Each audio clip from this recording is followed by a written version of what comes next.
ile nei fo ia so ia o sila mal tatu atu inisi na o ma fatan malo i tono tatu atu o Samoa ia le o fai ona fatasi mai ia la uso fa salau le ftenga Seumanu ia be se fo le sunga le Tavai meni ia wa no atu nei o size 2XL a le wa atu o 5XL le wa ofu mai la uso Samoa vai di ako le vai so vai mata la la ftenga Seumanu ma se fo la de nei me fi fasa e pai wa de angar camera de di de fa nga de me go fa de como por sai so de bea ya e fa tarwa tu le trenga titia de foi vai ngola wo di me ka wang chi si la me ma kiri maro lo ka ma ko ko ma ya ma lo vo ya ka fa nga ka ko vi sal manu ruai ya au le temide o le wa ma to fa ta si e le no fonga le ta o le Kuki by the Harbour ya to no le ma tu e ni si le ma le tu no le fa kala tu wa yo le la oso ya sola ya o kua kula o villas nei ma te ya te nei male te mai te pule ya masifo ya o na tunwale na amata wele la oso ya atomu to telefone manu le tu sa tai foi le fafo mai le la oso ya sola ya pe fata foi oi fafo foi le mai tu no le la oso ye o le kurta ko fan a lo sui ma tele le wo ye sila mai ye tatu fale ye ole no fonga folanda ye be on the file on to lego ole Cookies by the Harbour ye le we ta tundwa faleni na so chi na Tavai ye fale ole bangale ma tu te fasalo twai a te tima mai mo para tu ole fase ele anga tumba ole male sami pa ma ye le el sami no mai jay pese ba ada sambai or ba ala le mo ke fio pui es que me bulbul mai a se mo mo festala male falcho dei ya masia Falls Downs ya ole ulo tato Cookies by the Harbour pisi ko ngebe tani ya pisi ama ko kailangan o kakaya mag hosting a gaming o government ministries since the beginning about 2 years ago kung mako so no luto sanga taluai Yo fucking kung ano man lockdown, ka kung ano ko bikin man sa faya na bawa pisingisi mo. Bawa pisingisi government ministries. Yung maya fila ko por kalaming and they always come and stay here for 2-3 days, the longest of 5 days. They always go back on the weekend. Mas yun wa ko gili fa ya so talon to tala yo por so sabo. Puli mo tanga malanga ba. Ko filo ni siya malanga ba. Tani pe mo fa mo tu. Ole gaming okay leo ingele makopiko. Most of the people that come here are the government ministries, not really the tourists, because I think they always go to the beach resort and the end line. Yeah, but makola okay leo government ministries if I lako phone so they come by and stay here. Yeah. We only have 4 villas, but only get demand if you're my home for but we can't cater for all of them. Yeah, because like next week, on probably on Monday, or Tuesday. So if you're my man, they want to come and stay here, but the problem is we're fully booked. Booked my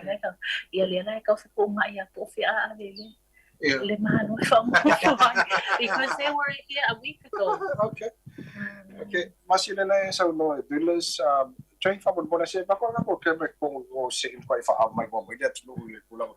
So what sort of rate you have for this particular villa? The rate that we have now is 287 for 2 people. Okay. Yeah. So for a couple, but if they have children, there will be an extra fee for the kids that are 12 years and above. Every year 12 and under. 12 and under. So the villa comes with a 287. It comes with a tropical breakfast in the morning. Wow. Yeah. But if you want to have lunch and dinner, you can go across the road to Savai'i Harbour side, and you can order there. Okay. Must you elaborate the tropical breakfast? Or what's included in the tropical breakfast consists of like 3 pieces of toast, fried eggs, fruits, seasonal fruits, or if not, we'll have cocoa rice. We have Aisalo Wow. and the Savai'i. Yeah. The local Wow. food.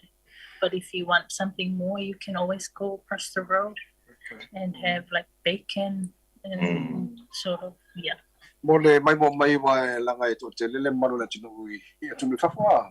Ole mema nei eu na fingo fio I wa nga ka ngu wa ba. O ngu wa ba. Fa sa bali mai. Also may ana wa. Kos mai. Eu na ia sema mai ka le foi fasada. Yeah. Polemi mai. Yeah. Good exercise. Okay, so sa mina Oh, you can. You can when it's high tide. You can. One minute if you come you can just stand up and jump down there if you want to. Yeah, when it's high tide. Yeah. It's quite deep. Yeah, high tide. Yeah, okay, better. Jay, okay, so no, sa nifa mo le so berkai kyo. Ele vero kai. So mona to do for le fa for here malanga mai samu ne. Live pulo ma information mo ko website. Yeah, available on the website, the Facebook, the social media. Yeah. Okay. You can, if you want to book a room, you can give us an email or Yes. Yeah, give us a call. Yeah. Before you come down. Yeah. Yeah, ole mane, so manu ole mane for le I mean, le ko ke mo foko for Paulo le makako I mean I can feel the cool sea breeze. Ele kaukuesi e maruru male malo sol ma yo ko ye mai ko fa. Misha ki ma I vai. Le anga vai vi fai ma ko wa so ka fo le fulo le vai. Yeah. A sawi. Ole fo le punga sa. Ali ai kulei le sa. Options ngai lu ko ye ka ma ye le anga vai. Ya ai sei fa mata tule tatu tunu ya.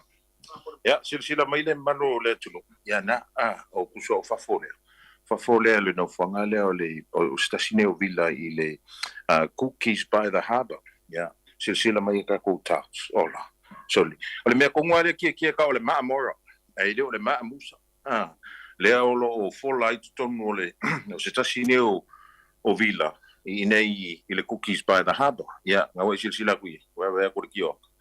Ya nga e kusa reflect mai au me e fai lunga I le ako I lunga le tek ya pa e no foi I le Cookies by the Harbour ya ai o se vai ngana I fa oi o se sila tu le malo tanto tu o le wafu ko ngwana ko mai ya o le civila le tu le ya o le tanto samila ya ma le wafu na tu mai o ke masalo le mamao le Samoa Express le sau mai I mulifadua nga I ke masalo pe ko lua kilomika makupika lua ka ngumelo le wafu Salelologa ya ole va alana ya ole ala ma tu fo ye tuai ya male sunga le ya wa o ya male sunga fo ya LJ ya I tu mua wa fo le tapedanga mole tanto sisinga fo ole nei fo ya to saka ye to ya ole la so sisila ku ye ko ngopo ko va ngale ole makwa wa mane ya fu fo chau le la mai ya masi la ko ma ngai al ka ke le ba u ye oi ko chala sa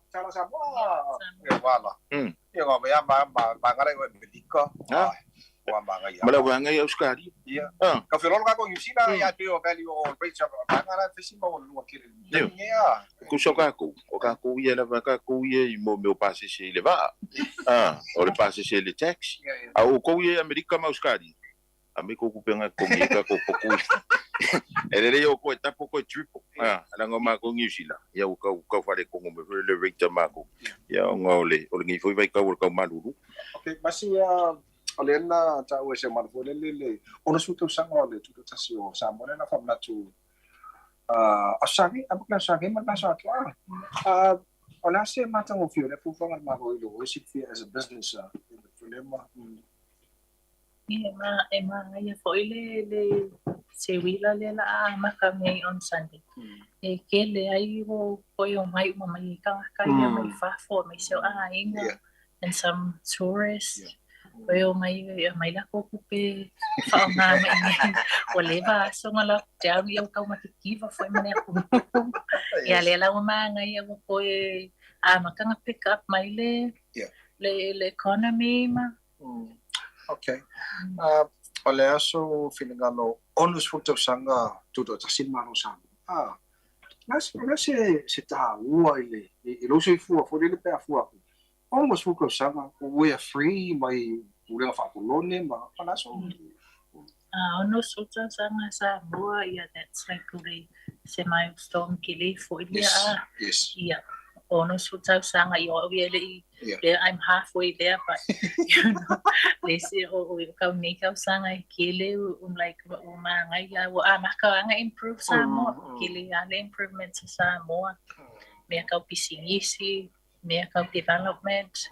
Ia mga ia fo ia lo ko makala mapura si o ko vai fo ngai kuli si o fewa ai mai ma kere kanga ka mai ni ka fa mai ma asi mai fo ia ai.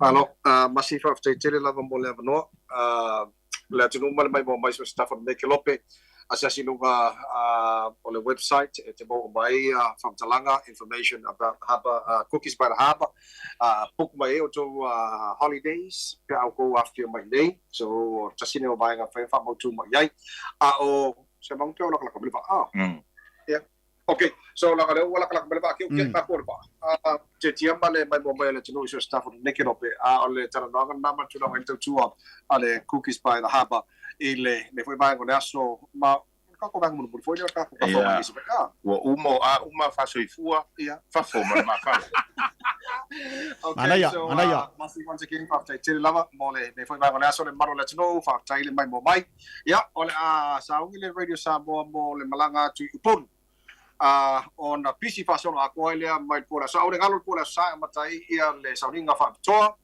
a lotu ya wala vale talino le ones futu sanga celebrations o ones futu sanga tu ka tasi tatu malo ala pata radio Samoa ya ba o malava ya wala vala mai boys o se tafa ole nei fo kilope fa kai lava fa tasi mai ele ne va ngona so ya pasi fo malo fa tai matango fie le matango fie manga ya ore ka share me le nga fa manga kuma ye pure nga wafu ma ba ya pa ye we ka na puele ko mi malo fa tai lo fa que le fa tai ka mu be fa ma ko ko ngi si ka ngo i ka na puele manga ya malo fa tai le wa manino le telo va nga pe ona yai sa ole mai tau atu ole tasina no fanga se ide la so ila so wa olenda inale si fale fa fifiana la so wal tasina tanga talena tau tai mai fa fo Seumanu au inai mang i Salelologa ia maresami na wa tinga inga lo fa fe awale ainga ia alu lopu ngal sami alis falangu ai malo fa tai ia malo foile o sai mai le nei fo ia soltato pokalame me sili na o mawale avanoa ia wa taltala i fo le matango fie le motel sala fai ia fa malo atu foi inai ainga le alo fane ia tau i le melo tu fe ai ia ai manuia tele to taliwana le motel ia pia wa foi le fa wino ni so tatu fo fuanga ma tatu pokalame pe ona ia mai tau atu foi matango fie le tatu watunu ia ai alu lo se mangu ko ia si ainga ke ia pia alo fatu ai le ngai lo ka anga we fa mo ke ia pia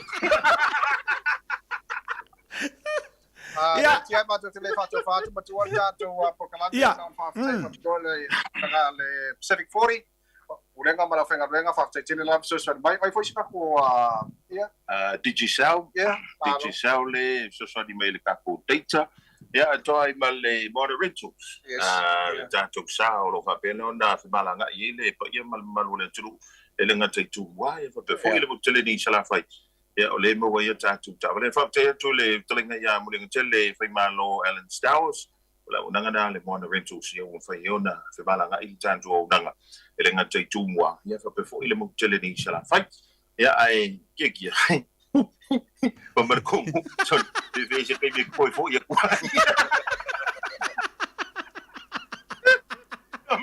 Ai se mongkang ai fa, ai se sao le wala ko ngal pa kini air de sa polisi.